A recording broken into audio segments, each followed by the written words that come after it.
Well, good morning. Welcome to Bay Life. I got to watch that at the Daphne campus, and I confess that I think I said the opposite of that last one at least twice this week in a house full of boys. So, happy Mother's Day. If we haven't met yet, my name is Bethany Cook, and I actually serve as one of the pastoral care directors at our Daphne campus, and I also have had the privilege over the last few years of leading our Bay Life Moms ministry here. And today we are celebrating moms. And obviously not everyone here is a mom, but I think we can all agree that we have been shaped by a mom, whether that was our own mom or a bonus mom or a mentor who stepped in and invested in us. And today we want to celebrate those ladies. And I think that regardless of whether you are a mom or a dad or a grandparent, aunt, uncle, or someone who simply has a heart to invest in the next generation, you are going to walk out of here today encouraged and better equipped to do the good, hard work that God has called you to do.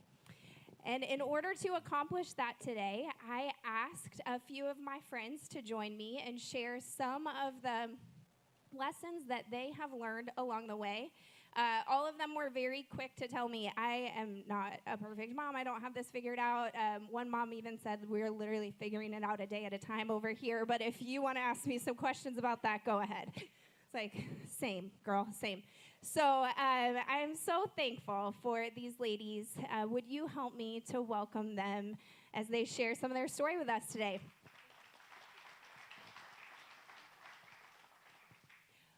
Well, ladies, thanks for being here.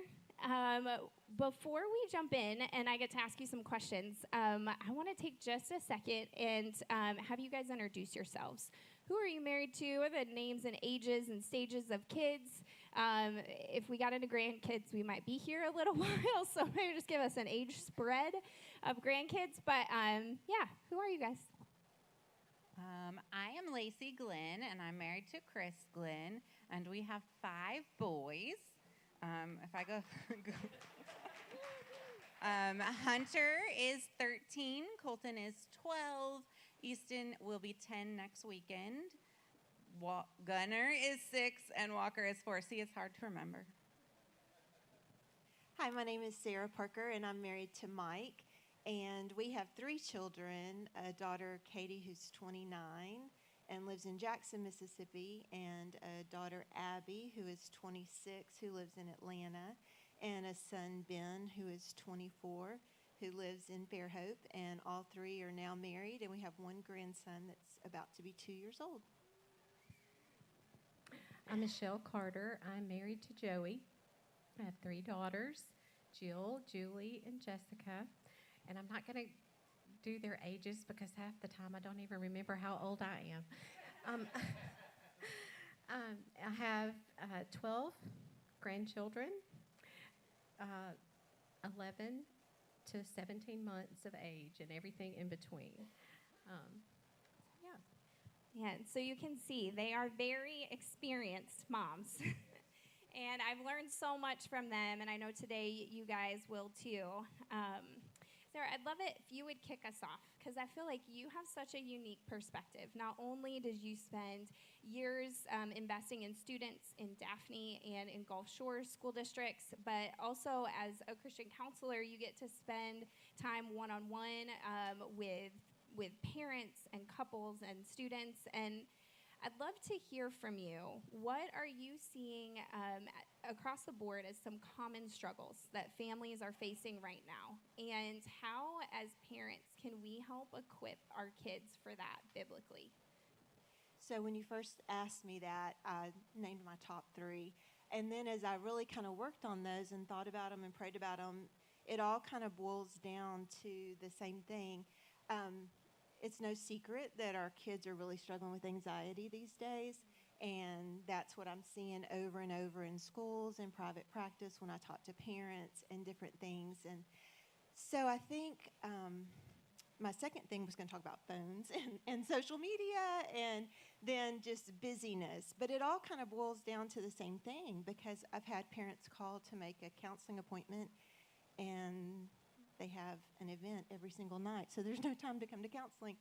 So I just want to encourage you as parents to dare to do parenting different. Don't be afraid to change the pace, because if you look around, if you spend too much time on social media, you'll be convinced that your 2-year-old is behind because they're not already in soccer. And I promise you, in the end, it all kind of works out.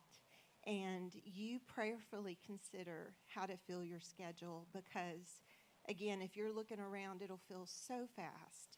And let our kids be kids. Let them be slow. Let them be bored. Let them have to be creative, because there's no time for them to figure out who they are in Christ if they are constantly trying to be the all-star at everything they do. And so just really planting those seeds of identity in Christ and teaching them that anxiety is okay. It's not who they are. It's not their identity. It's just an emotion that's been given to them. Share stories of biblical characters who struggled and were scared and overcame, and then just fill their mind with Scripture that God's with them, that they can take control of their thoughts, bring every thought captive, look at the thought and then put it where it belongs. And then that takes care of the social media pressures. That takes care of, not takes care of, but helps arm them to handle all of those things. Man, I love that. Thank you so much for just those practical takeaways, because I feel like we all would probably say, oh, yeah, our schedules are too busy, but just those specific, tangible things that we can implement to help slow things down and be intentional with our kids. Michelle, I mean, hearing about that, I feel like I identify so much with many of those struggles that Sarah just shared. And one of the things that I've been most thankful about in our friendship is that you have perspective. And just this week, when I called you with my hair on fire, you talked me off the ledge and reminded me that it's okay, I wasn't drowning. And would you just share from your perspective, looking back on those years when you had kids at home and it was crazy and busy and you were doing a lot of it by yourself while Joey worked long hours and was going to medical school, what's one thing that you wish that maybe you had been more intentional about, but also one thing that you wish you would have worried less about? Well, raising 3 daughters with a husband in medical school and residency was not easy. I had a very large village. I had work friends and family and church, all people who came alongside me. One thing I do regret, though, is I wish I would have been more present. I was so concerned about checking everything off the list that had to be done. The clothes, the food, the taking ones to this place and that place. And I just, looking back, I wish I had taken more time to just be present. One of the main themes of our Bay Life moms over the last 3 years has been presence over perfection. And I am a Martha. I am a doer by nature, and that's not always a good thing. And I tend to set expectations really high for myself, and then when I get busy striving and trying to do all the things, I come up short because I don't reach that expectation. And so I just have to think back and just, okay, be a Mary. And honestly, Joey was that for our family. He filled in the gap where I was lacking. Our girls laid in bed at night and prayed and talked to him about life. And they will tell you that that's made the biggest difference in their life. They come to me for all the everyday things, the ins and outs. But when there's a big decision or a big happening, they go to their dad. So We were really good at tag teaming. Not I Martha. I want to talk more about that. We'll come back to that in just a minute, but that is exactly one of my questions for you guys. But Lacey, you are a few steps ahead of me with all the boys. Lacey has 5 and I have 4, so you can tell why we're friends. I often call Lacey for emotional support, but I am always blown away every time I'm with your boys, Hunter all the way down to Walker, just their maturity, their responsibility. They are awesome kids. And I know that that's a direct result of the intentionality and time that you spend investing in them. And Chris too, but I would love to hear, because you are into that stage that I'm a little nervous about, because everybody keeps telling me, like, the teen years are the hardest. Like, just watch out, just wait. Just for starters, your grocery bill is going to triple. So be prepared, you know. But all of the other complexities that come with the teenage years, and yet you have 2 in junior high, 1 getting ready for high school, and I watch you walk through this season, and I'm sure there are parts that are stretching. And I would love for you to share just maybe one thing that's really stretching in this season, but also you seem to be leaning in and really enjoying it too. And so I'd love to hear something that you have discovered that you just really love about this season. Absolutely. Well, first, I have no hope to offer your grocery bill. I'm sorry for that. That is a struggle with so many boys. If you've ever met Hunter, I might be new into just getting into teen parenting, but if you've ever met Hunter, you would not think that he's 13, not by the way he looks, because he's 6 feet tall, or by the way he carries himself. He's a very old soul. But I've learned in the teenage years, it's less about letting go of connection, but rediscovering what that's going to look like. I think that being a parent of both a preschooler and a teenager has given me some unique insight on this, because my 4-year-old will say, "Mama, will you sit with me? Mama, will you play with me?" When we cross the road, he'll reach out and grab my hand. He's connecting with me. My teenager connects with me too, but it just looks very different. Instead of, "Mama, will you hold my hand?" he waits until I'm getting in the bed to go to sleep, and he's like, "Mom, let's have a deep conversation right now." Great. I didn't plan to sleep tonight. It's, when he's lingering when I'm doing the dishes, or when he wants to talk on the way to wherever we're going about all of life's struggles. That's where he's saying, "Mama, hold my hand," because he still wants to feel safe and he still wants to feel close. It just looks very, very different. So I'm learning to listen more and to stay connected in those ways. And I'm learning not to panic when they act immature, because they're teenagers. They're just becoming. They still need scaffolding. They still need help. They still need me to say, when they were 4 and they spilt milk and they said, "Mom, I spilt my milk." And I said, "That's okay. Thanks for telling me. Let's clean it up." Now it's, "Okay, thanks for telling me. Let's clean it up." But it's very different. It's not spilled milk. And I'm sure one day it'll be, "Okay, thanks for telling me you wrecked the car. Let's clean it up."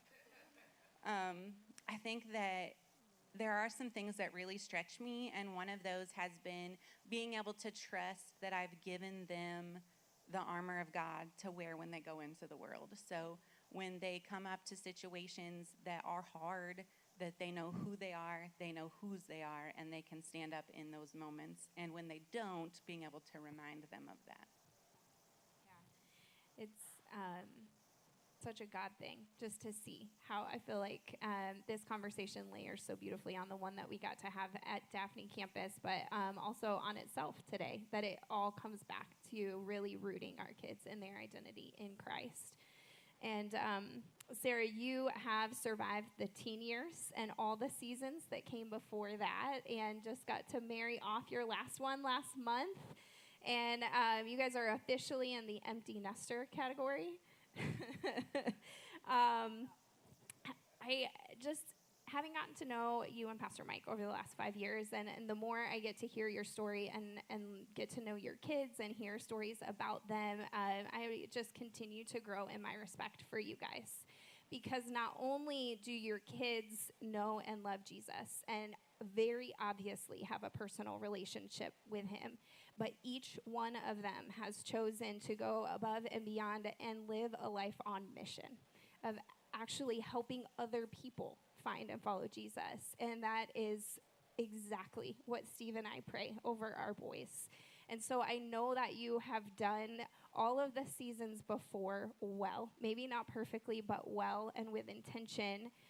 And yet I know looking back, there were probably some hard times, and maybe even transitioning from having kids at home under your roof to now all of them being gone. What has that transition looked like for you? Bring the Kleenex before you Sorry. started that intro. This dress didn't have pockets. I should. Next year we'll have tissues. No. I'll tell you, my husband really helped with this because I would have just kept having kids to have babies, you know? And he was like, they're all going to grow up. And he really helped me learn to embrace each season and the uniqueness and the fun that came with that. And some of you may have heard me say I probably cried more at kindergarten graduation than I cried at high school graduation, because by the time they got there, I was so excited for what was next, whether it was the gap year they were about to do, or going off to college, or summer mission trips and things, that I couldn't be sad. I can be sad now. I couldn't be sad. They were doing exactly what we raised them to do.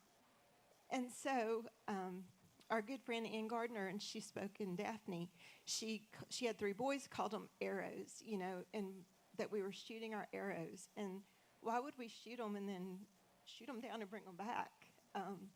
So just knowing that God is faithful and that we get that front row seat, and just thanking him that he takes our mistakes and redeems them, and that he's the one that started a good work in them, as Philippians tells us, and he's going to be faithful and complete it. Man, what a good reminder for all seasons, that they're not really ours, right? They are God's, and he is faithful. How has your role changed now? Because you guys have invested so much and you have such a great relationship with your kids, you have influence still. And how do you steward that well without overstepping or pushing or trying to control, or Ann Gardner today said, trying to write their story for them? How do you find that fine line? Well, I hope that my kids would say that I'm their number one cheerleader. And so I've tried to just really step back. And I'm not a super controlling person by nature, so it hasn't been maybe as hard. But I've really tried to be disciplined that when there's something that I feel concerned about, or something that maybe I would like to see done differently, that I just put that in my prayer journal. And I take that to the Lord, because I don't ever want to try to write their story when I don't know how it's supposed to go. Only the Lord knows that. And so I just try to be supportive. Of course, if it was something immoral, illegal, totally unscriptural, I would step in. But if it's just my preferences, then I've got to let those go, because I don't know what God has for them and what he is going to do in their lives. And I don't ever want them to do anything out of pressure or guilt or to please me. And so I've really tried to be disciplined and just say, God, you know better than I do. You can change their heart a lot better than my words can. And so I write it down, and I may write it down every morning, but just really focusing on letting it go, and just them knowing that they have my unconditional love and support when they reach out. Man, prayer is powerful, and I think we underestimate what it can do as a parenting tool. I know I do, at least. Man, well, Michelle, you and my mom, I think, are neck and neck for the most grandkids at Bay Life.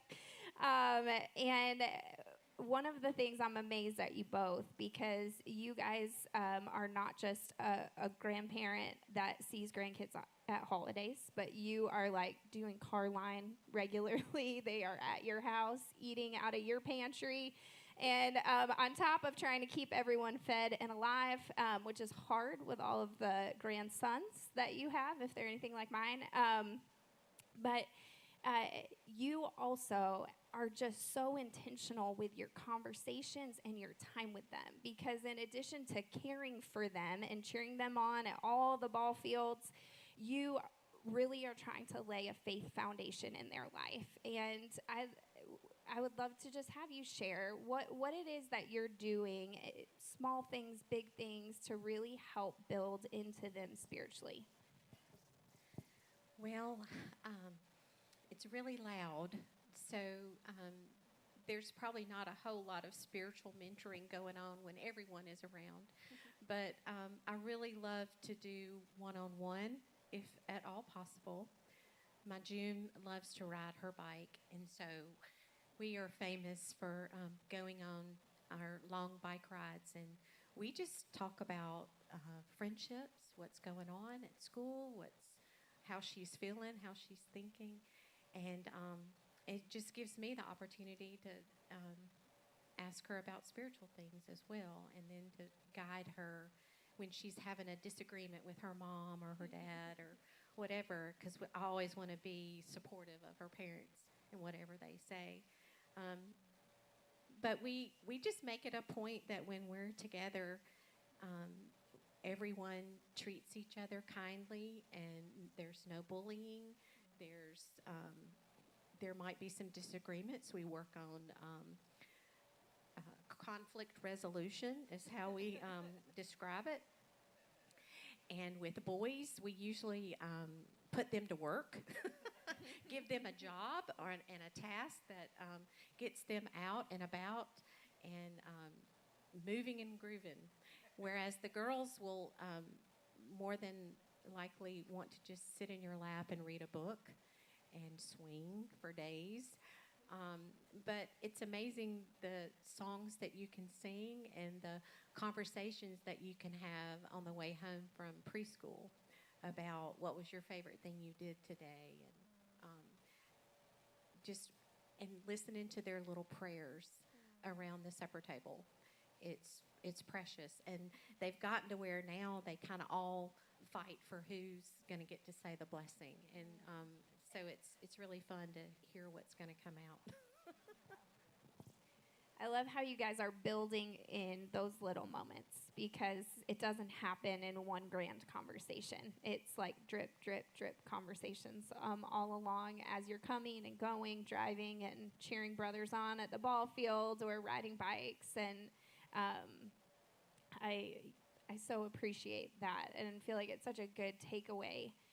A common theme that each of you guys has shared today is that it just keeps coming back to your relationship with the Lord.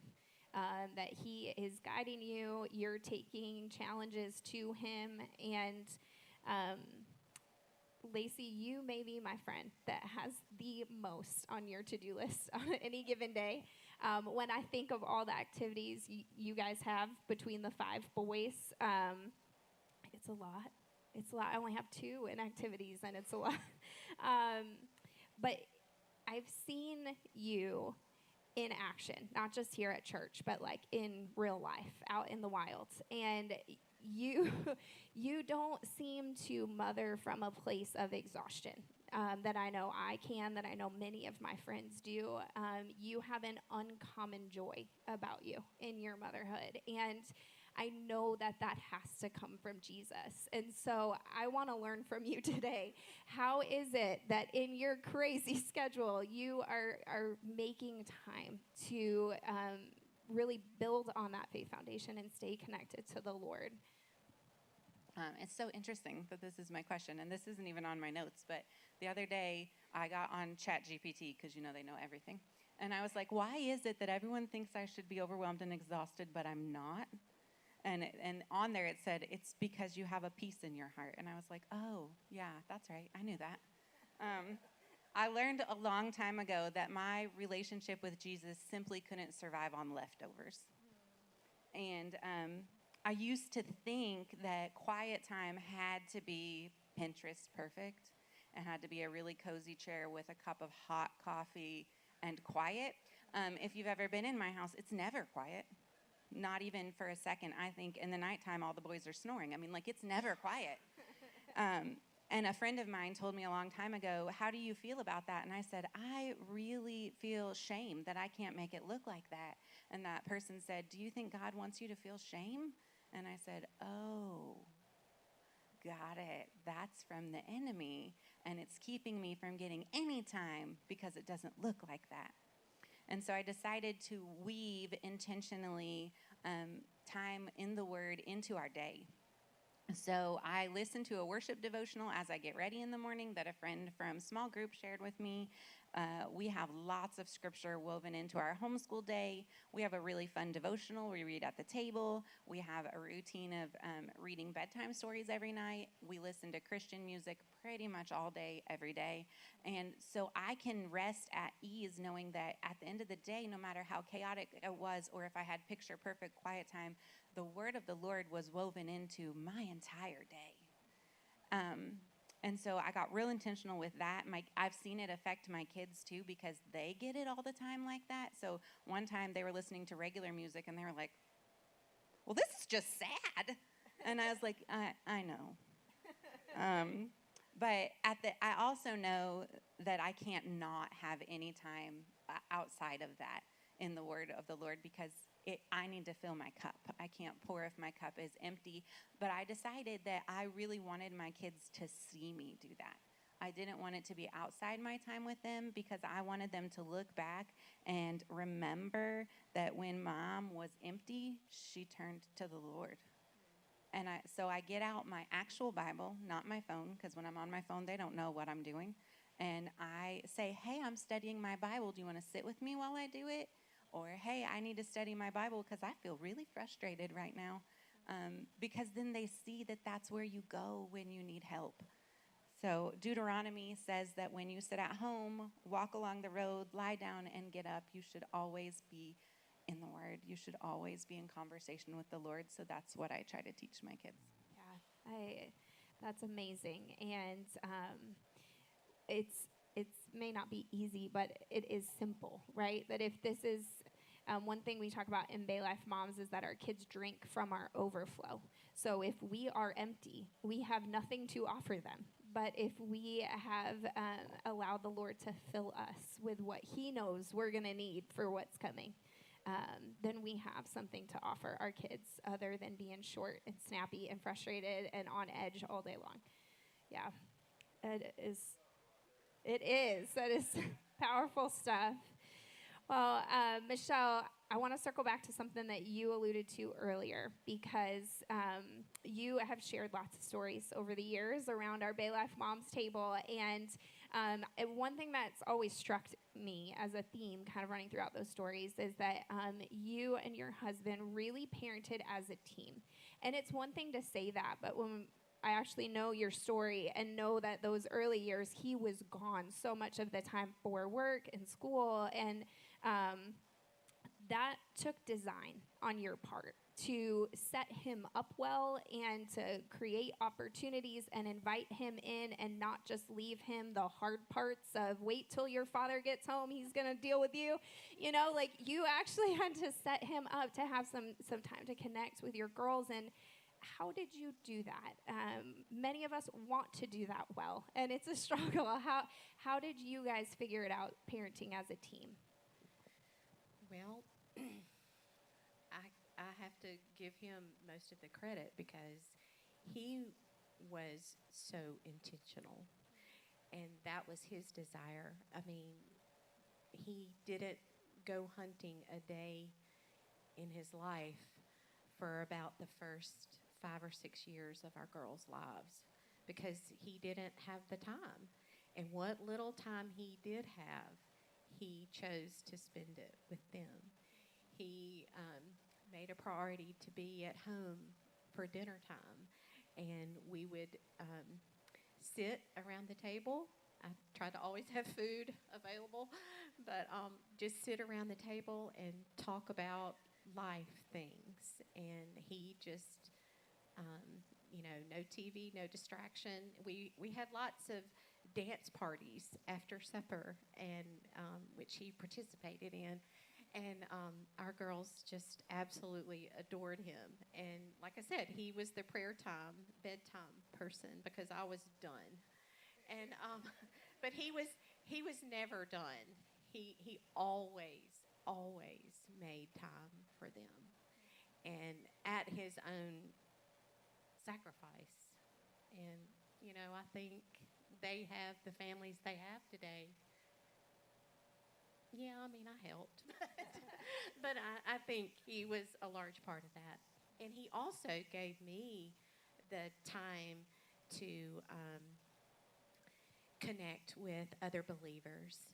I've shared this before, but I was a part of a small group, and we met at 10 o'clock at night, one night a week for 11 years, because that was the only time that our husbands were at home and could keep and watch our children. Their husbands were in ministry. My husband was in medicine. It's kind of about the same difference. But anyway, I just tried to always make the Lord a priority in my life, whether it was studying the Word or taking my children to church and Joey going with us and sleeping through church because he had been up for, 36 hours. But he was there, even though he was asleep. His presence. The thought that counts, right? Yes. It was his presence over perfection. Yeah, man. What a powerful testimony of what God can do when you bring what you have, right? It's not perfect. It's messy. A lot of the times, Lacey likes to talk about messy and magical at the same time. And God showing up to fill in those gaps. Lacey, another thing, we want that kind of parenting dynamic with our spouses, I know, and yet that comes too, not just from a connection to the Lord, which takes discipline and habit to build it into our day, but also to connect with each other. How are you and Chris connecting and finding time to really develop and cultivate that kind of friendship and partnership in the busy years?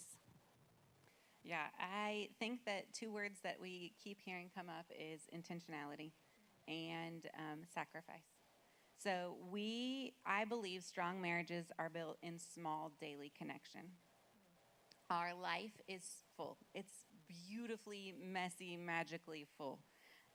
But we intentionally protect our connection time, what we have lovingly decided to call our couch date time. So after all the boys go to bed and all the activities are done, we've got our couch date time, which sometimes takes place on the couch. Sometimes we're on the deck peeling shrimp. You never know what that time's going to look like, but it doesn't even matter what we're doing. It's the fact that we have set aside time, and after all of the activities are done, sometimes that time doesn't come until 11 o'clock at night. And that's only if the teenagers don't want to have a deep conversation at that time. No matter what time it is, we set aside some amount of time to reconnect, to talk to each other about our day, to laugh about something ridiculous one of the kids said, whatever it may be. I catch him up on whatever we're learning in school. He catches me up on how work is going, and we just reconnect and remember that we do like each other. And that's what helps, really, is that we genuinely like each other. He is my best friend. He is the one I want to tell everything to. He is the person that I go to as soon as I have something exciting, sad, wonderful, horrible, whatever it is. Sometimes I just need to tell him what I ate for lunch. Like, whatever it is, he's the person I want to tell. We are super silly, and we are super honest with each other and upfront about expectations and how we feel and how things are going. Sometimes I'll meet him at the door and be like, I have 30% left to give. And he'll be like, that's all right, I've got the 70. I'll carry it. We're a team, and Ecclesiastes tells us that a cord of 3 strands can't be broken. So even when we both are running on 30, God's got the rest. So if the gift I leave my kids is an example of a healthy marriage over a perfect marriage, a marriage filled with grace, laughter, forgiveness, teamwork, silliness, and affection. That's a pretty great gift. Absolutely, absolutely. And while you are a few steps ahead of me, but we are learning and figuring this out as we go. Sarah, you and Pastor Mike have been married for a long time. And again, I look at your marriage and you guys like each other. And beyond that, you are ministry partners and are living on mission. And whether you were house parents or serving together here at Bay Life or out in the community, I'm just, again, so in awe of you guys and want to have a marriage like that and would love for you to just share as somebody who has made it through the busy years and now are walking into empty nester and the season of grandparenting. What were some habits that you guys put in place that have set you up for the kind of friendship and partnership that you guys get to enjoy now? I'm kind of like Michelle. I've got to give a lot of credit to Mike because he kind of saw the long game sometimes when I was in the weeds of taking care of everything. And he said, hey, it was you and I before the kids, and I want it to be you and I after the kids, you and me after the kids. And that was such a loving thing to say because he wanted me, you know. He didn't want me to drown in all the things of motherhood. And for those of you who haven't been married very long, think about that. I mean, you fell in love with the person that you're sitting next to. And that's who you're doing life with. And children are a wonderful, wonderful part of that.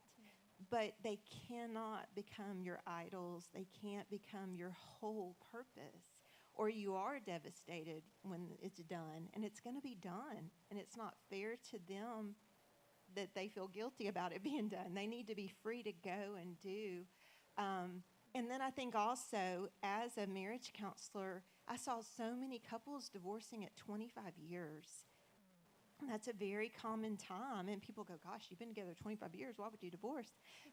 Because the kids are gone.